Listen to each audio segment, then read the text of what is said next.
le granit. On le voit partout, dans les sommets majestueux de nos montagnes, et même sur les plans de travail de nos cuisines. C'est une roche qui nous paraît éternelle, un vrai symbole de force. Et pourtant, derrière cette façade si solide, se cache un secret. Une naissance incroyablement tumultueuse, une histoire en 2 actes qui se joue dans les profondeurs de la Terre. Alors, comment est-ce que cette roche, qui forme littéralement le cœur de nos continents, se retrouve à la fois au sommet du monde et au centre de notre quotidien? C'est la question qui va nous guider. Et la réponse, elle nous plonge au cœur d'un véritable drame géologique, fait de chaleur, de pression et de transformation qu'on a peine à imaginer. Pour y voir plus clair, voilà le programme. On va d'abord explorer les 2 scénarios de naissance du granit, la fusion sur place, puis l'invasion magmatique. Ensuite, on verra comment tout ça est lié à la construction des montagnes, avant de comparer face à face ces 2 types de granit. C'est parti. Ok, la première chose essentielle à comprendre, c'est qu'il n'y a pas un granit, mais des granites. Derrière ce nom se cachent en réalité 2 origines, 2 histoires de formation complètement différentes, qui vont forger cette roche si emblématique de notre croûte continentale. Notre première histoire, c'est celle d'une métamorphose. Imaginez une roche, déjà là, qui subit une chaleur et une pression si extrêmes qu'elle commence à fondre, puis à se recristalliser sur place sans bouger d'un poil. C'est ça le granit d'Anatexie. Pour voir ça concrètement, direction le Maroc, dans la région de l'Ourika. Ce qui est fascinant sur cette carte, c'est qu'il n'y a pas de frontière nette. On ne passe pas d'un coup d'une roche à l'autre. Non, c'est une transition hyper progressive, une sorte de fondu enchaîné géologique qui passe par une roche intermédiaire, la migmatite, qui est un mélange de gneiss et de granit. Alors, comment ça se passe ? Imaginez une roche métamorphique, le gneiss, qui est enfoui très très profondément.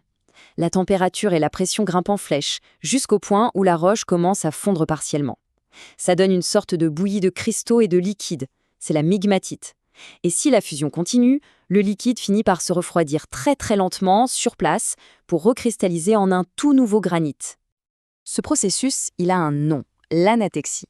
C'est une fusion sur place au cœur même de la croûte terrestre. C'est vraiment le mécanisme clé pour comprendre ce premier type de granit. La règle ici est simple. Rien ne bouge, tout se transforme. Et la preuve de cette fusion, on la voit au microscope. Regardez à gauche, le gneiss a une structure bien organisée en couches, on dit qu'elle est foliée. Maintenant, à droite, le granit. C'est un enchevêtrement de cristaux dans tous les sens, une structure grenue. Ce désordre apparent, c'est la signature indélébile d'un passage par une phase liquide qui a complètement effacé l'organisation d'origine. Allez, on passe à notre deuxième histoire, et là, on change complètement d'ambiance. Fini la transformation tranquille sur place. Là, on parle d'une véritable invasion. Un magma en mouvement qui se ferait un chemin à travers la croûte terrestre en remontant des profondeurs. Notre deuxième cas d'étude nous emmène dans la région de Zaïre, toujours au Maroc. Et contrairement à l'Ourika, regardez cette carte. Le massif de granit a des frontières très nettes, très claires.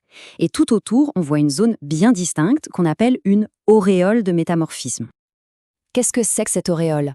C'est littéralement la zone de cuisson laissée par le magma. C'est un peu comme si on versait du caramel brûlant sur un gâteau. Là où il touche, il transforme la texture. Le magma granitique a fait exactement pareil. En remontant, sa chaleur intense a cuit et métamorphosé les roches qu'il traversait. C'est la signature claire d'une intrusion. Et il y a un autre indice qui est juste crucial, les enclaves. On pourrait les appeler des otages géologiques. Ce sont des morceaux de la roche d'origine qui ont été arrachés par le magma pendant son ascension, puis qui sont restés piégés à l'intérieur du granit quand il a refroidi. Chaque enclave est une preuve directe de l'invasion. Et voilà à quoi ça ressemble en vrai, un de ces otages. Ce fragment plus sombre, c'est un morceau de l'ancienne roche, un micaschiste, qui a été emprisonné dans le granit plus clair. C'est comme une scène de crime géologique, la preuve figée dans la roche de l'histoire violente de cette intrusion.